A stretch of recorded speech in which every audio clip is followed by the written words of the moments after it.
I think, as you mentioned, the sort of the sting in the tail of achievement and accomplishment really relates to our understanding of what it is about goal-directed behaviour that makes us happy. And I think the complexity there is that the attainment of the goal is kind of the dopamine hit. That's the thing that you're going to habituate to almost immediately. I've made it. That's actually not all that important.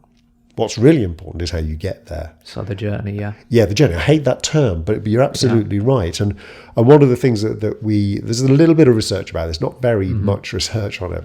And that's the idea that when you're progressing towards a goal, you have some sort of expected rate of progress. So if I want to run a marathon by next year, and at the moment I can only run a mile, then I kind of need to be able to increase my distance by half a mile every week in order to be able to run that marathon next year. Now, if in a month's time I can run 7 or 8 miles, I'm progressing faster than I expect. So I feel good. I feel happy about my progress towards this goal.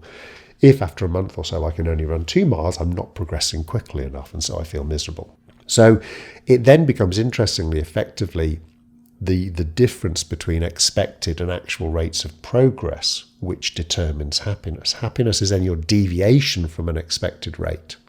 Greater than your expected rate, you feel good. Lower than your expected rate, you feel bad. What I like about this idea is the consequence of that becomes, well, if I'm progressing towards my goal of running a marathon faster than I need to, that means I'm wasting resources on this goal, so I should reallocate them elsewhere. Because the chances are all that time I'm out pounding the pavement, I'm not looking after my social relationships or I'm not doing my research. So reallocate resources away.